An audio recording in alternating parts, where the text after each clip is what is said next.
Madame, Monsieur, bonsoir, très heureux de vous accueillir dans cette émission où l'on va parler d'aventure aux quatre coins du monde ce soir avec vous, Louis-Philippe Long, bonsoir. Bonsoir.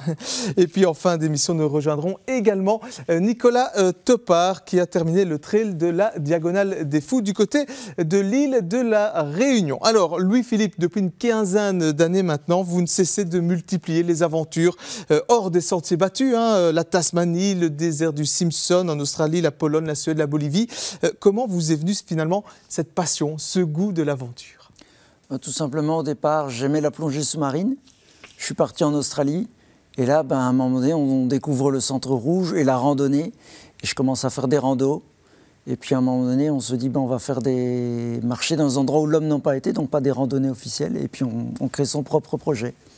Et c'est comme ça qu'on commence. Vous le disiez, justement, votre passion à la base, c'est la plongée sous-marine. Et ça, vous en avez fait des centaines de plongées? Je suis autour des 250, oui. À peu près partout aussi. Et dans des grottes, dans des épaves, sous la glace. Est-ce que le goût de l'aventure, vous l'aviez depuis votre plus tendre enfance? Non, pas du tout. Je suis moucronois, je ne suis pas loin d'ici. Mes parents sont plutôt dans le monde, on va dire, artistique et du commerce. Et c'est arrivé comme ça. C'est vraiment arrivé au moment où j'étais envoyé par mon employeur à Singapour en mission. Et c'est là que j'ai découvert la plongée sous-marine. Voilà, et de là est parti ce goût de l'aventure. Alors Stéphane Delbecq, justement, un copain d'enfance, se souvient d'une anecdote. On va l'écouter. Je crois qu'on devait avoir 18 ans, on avait fait un voyage à vélo. On était 3 copains dans les Alpes, en France. Je crois qu'on était partis de Barcelonnette, on va aller jusque Nice à vélo, et on doit passer le col de la Bonnette, qui est un des plus hauts cols en Europe. Donc c'est vraiment une très très longue montée à vélo. Et voilà, je me souviens que peut-être qu'à l'époque, Louis était peut-être pas le plus sportif. Et je me souviens qu'il avait eu un petit peu de mal et on l'avait un petit peu lâché dans la montée. Puis en haut du col, on l'a un peu attendu et puis il commençait à faire sombre. Donc on a continué et puis en pensant qu'il se serait arrêté et qu'on allait le retrouver après en voiture. Mais en fait, il a continué seul à vélo au milieu de la nuit. Il avait juste une petite lampe frontale et il a fait toute cette descente du col de la Bonnette. C'était assez incroyable. Alors Louis-Philippe, vous n'étiez peut-être pas à 18 ans le plus sportif. On se dit quand même que pour arriver au terme de ces expéditions, il faut une sacrée condition physique. Il faut avoir une très bonne forme, évidemment, éviter la blessure. Mais c'est le mental qui fait avancer. Donc c'est vraiment ce côté d'une forme de courage et une forme de jusqu'au boutisme, de dire je veux terminer, je veux y aller, quoi. Quitte à souffrir mentalement ou parfois physiquement aussi. Ouais. Il faut un plus gros mental qu'un plus gros cœur pour faire fonctionner les muscles finalement? C'est le cœur qui va dire au mental d'y aller, quoi. Mais après on se retrouve toujours à évaluer, et avec l'expérience aussi, entre la raison et la passion. Parfois on se dit peut-être me reposer aujourd'hui parce que sinon je vais vraiment me faire mal.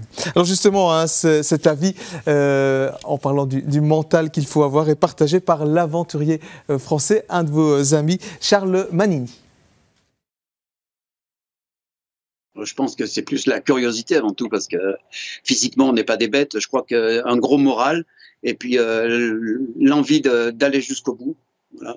Quand on peut, il y a des échecs parfois, mais c'est souvent l'envie d'aller jusqu'au bout, ne pas lâcher. Charles Manini parle d'échecs. Est-ce que vous en avez connu? Il y en a eu un, oui. La traversée des déserts de sel en Bolivie. J'ai abandonné, on va dire, à 2 jours avant de terminer. Mais il me restait tout simplement pas assez d'eau. Je savais qu'avec l'eau qui me restait dans le sac à dos, j'allais pas pouvoir terminer. Et comme j'avais aucun moyen de communication, aucune balise de détresse, même pas de GPS, je me suis dit, ok, si je tombe là, sur une étendue de désert complètement plane, on va pas me retrouver, ou vraiment par hasard, mais dans plusieurs mois ou années. Donc j'ai décidé d'abandonner. Comment vit-on justement ces échecs ? Est-ce qu'ils sont finalement une source pour la suite, pour plutôt repartir, une source d'expérience peut-être Alors dès que ma décision était prise, j'ai commencé à pleurer parce que c'est pas gai. Il y a une dose d'émotion qui arrive. Surtout, j'étais vraiment en souffrance, en douleur aussi. Et il me restait un bon 2 kilomètres avant d'arriver à un village où donc j'ai bifurqué. Et sur ces 2 kilomètres, pendant la grosse demi-heure qu'il m'a fallu pour y aller, dans ma tête, c'était ça, j'ai fait ça comme erreur, j'ai fait ça, ou qu'est-ce que je peux améliorer? Et je me dis, un jour, je ferai une deuxième tentative. Et la deuxième tentative était la bonne. Voilà, effectivement. Alors, ce qui est impressionnant avec vous, c'est que très souvent, voire tout le temps, vous êtes seul et en autonomie complète. Et ça impressionne votre confrère français. C'est son engagement. Je trouve ça vraiment, vraiment pur. Voilà. C'est incroyable de s'engager comme ça, seul, en autonomie totale, sur tout ce qu'il fait, d'ailleurs, sur toutes ses expés. Voilà, il le revendique pas assez. Je trouve que voilà, on devrait parler un peu plus de Louis-Philippe au même titre que certains grands aventuriers, parce qu'il en est un grand. Voilà, il fait partie des grands, quoi. Voilà, Louis-Philippe, vous êtes un grand aventurier. Il l'a dit, vous réalisez des premières mondiales, il faut le savoir. Vous êtes d'ailleurs le seul Belge à avoir reçu en 2016 le titre d'aventurier européen de l'année. Oui. Une fierté. Une grande fierté, oui, bien sûr.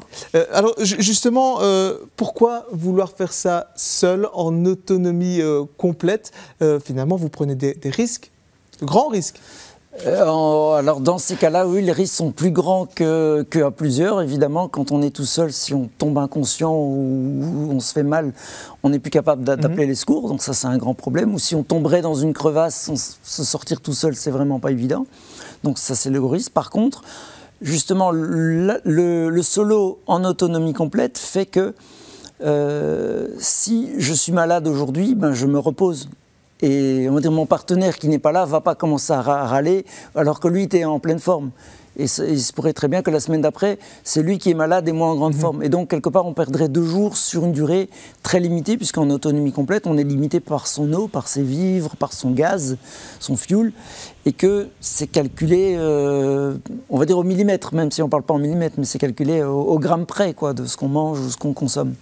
Vous avez malgré tout parfois frôlé la mort. On pense notamment à cette expédition en 2020 dans les Pyrénées. Oui, la mort, je pense que j'avais commencé à compter, puis j'ai arrêté, mais je suis autour des 25 fois, dont 2 fois où j'étais clairement secouru de la noyade, entre guillemets, en kayak, et une fois porté disparu, en Tasmanie la première fois. Et sinon, oui, les Pyrénées, en fait, le grand problème dans les Pyrénées, c'est que j'avais un sac à dos très, très, très lourd. 60 kilos? Pas celui-là, là, j'avais 49 au départ. Mais 49 au départ dans la caillasse et parfois dans les éboulis de rochers et de grosses pierres. Bah, si on se casse la figure, la jambe, ou qu'on glisse, bah, c'est fini, quoi. L'expé est fini, on se casse la jambe, c'est fini, quoi. Donc je me suis foulé la cheville 2-3 fois vers la fin, donc le sac n'était pas trop lourd, ça avait déjà fait mal. Mais si j'avais fait ça au début, c'est déchirure des ligaments, le premier jour, il n'y a plus d'expé, quoi. Bien sûr. Alors au sujet de cette première mondiale, justement réalisée l'an dernier dans les Pyrénées, bien, Charles Manini est vraiment bluffé de ce que vous avez réalisé. Dire qu'il a fallu attendre 2020 pour qu'enfin quelqu'un réussisse, voilà, en autonomie totale, parce que c'est une première mondiale, à franchir donc les Pyrénées de l'Atlantique à la Méditerranée en autonomie totale et sans assistance, aucune assistance. Je crois qu'il n'aurait même pas accepté un verre d'eau, je crois, il me semble. Voilà, donc c'est vraiment un truc incroyable de partir avec un sac de pratiquement 60 kilos, c'est incroyable. Il s'est mis en danger, quoi. Se mettre en danger si près de la maison, chapeau. Oui, vous êtes reconnaissant par rapport... ça vous flatte un peu. Bah oui, ça flatte, évidemment. C'est rare que des pères comprennent ce que je fais, quoi. Mais bon, il y en a qui comprennent, et ceux qui comprennent, c'est ceux qui font des choses relativement difficiles aussi, ouais. Pourquoi c'est difficile finalement dans ce milieu-là de se faire un nom, de se faire une place? Mais on est, jusqu'il y a 5 ans, il y a une forme de concurrence pour trouver des sponsors, par exemple. C'est pour ça que mes expés sont finalement relativement pas chers. C'est surtout l'avion, la logistique qui coûte pas cher, mais en matériel, c'est pas très cher. Mais maintenant, on est en concurrence aussi avec les influenceurs. Et les marques vont plus vite prendre quelqu'un dont ils savent qu'ils ne vont pas mourir, entre guillemets, et qui vont amener de très très belles photos, alors que nous on est dans une performance, voire à limite que j'ai perdu ma caméra en Tasmanie, voire il n'y a pas d'image après.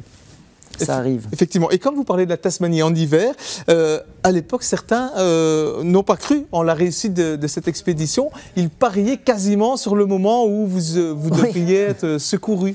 Oui, je l'ai découvert à la fin. Donc sur le forum, après 2-3 jours, j'étais parti. En plus, il y avait vraiment une grosse tempête de neige, un vent qui venait d'Antarctique et qui a refroidi toutes les parties alpines de la Tasmanie.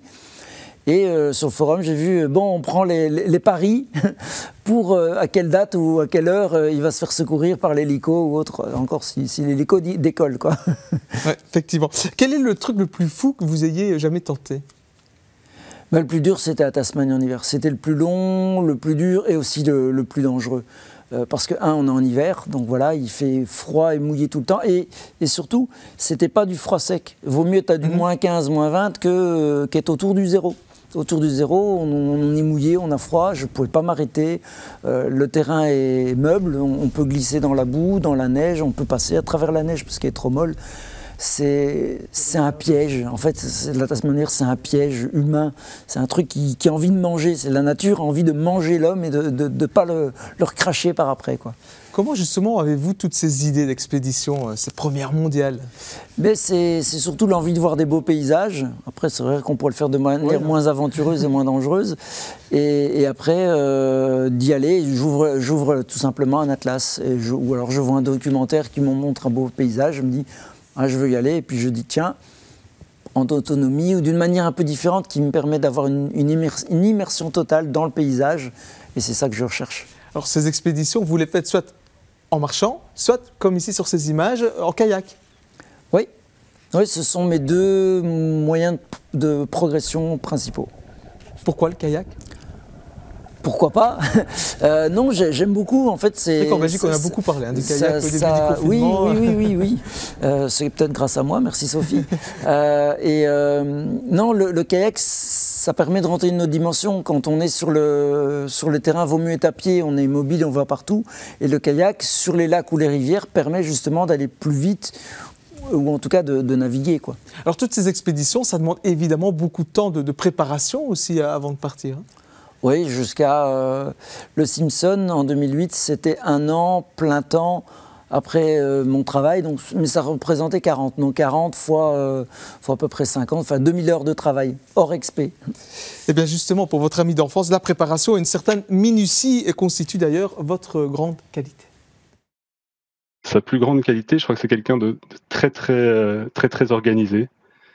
Et je crois que c'est quelqu'un qui va vraiment jusqu'au bout de ses idées, qui ne va pas s'arrêter au premier problème et qui va vraiment essayer d'aller jusqu'au bout. Il a une volonté incroyable.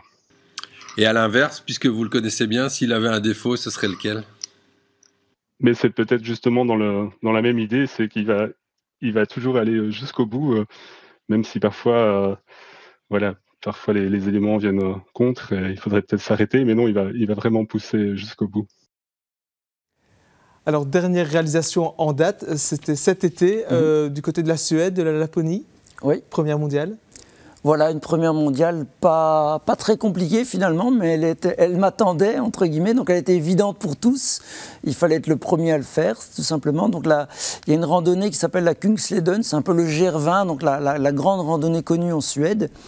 Et énormément de personnes l'ont fait à pied, même en autonomie, mais il y a 7 lacs qui coupent cette randonnée. Et là, les gens prennent soit un petit bateau à rame, mais il y a 4 traversées qui se fait absolument en bateau à moteur. Et moi, le moteur, non.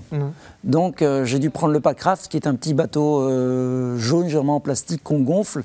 Et donc, il a fallu trimballer ça, la pagaie, enfin un peu plus de matériel. Donc, on est plus lourd, donc ça prend un peu plus de temps. Donc, j'ai mis 19 jours pour faire finalement les 440 km, plus les kilomètres de pagaie, de pagayage, plus également, comme il n'était pas loin, le plus haut sommet de la Suède. Voilà, tant qu'à faire, on était par là, on en profite. Alors si vous êtes là aussi aujourd'hui, c'est pour nous parler de votre prochain défi dans 9 jours pour Viva for Life à la mi-décembre, du 15 au 22 décembre.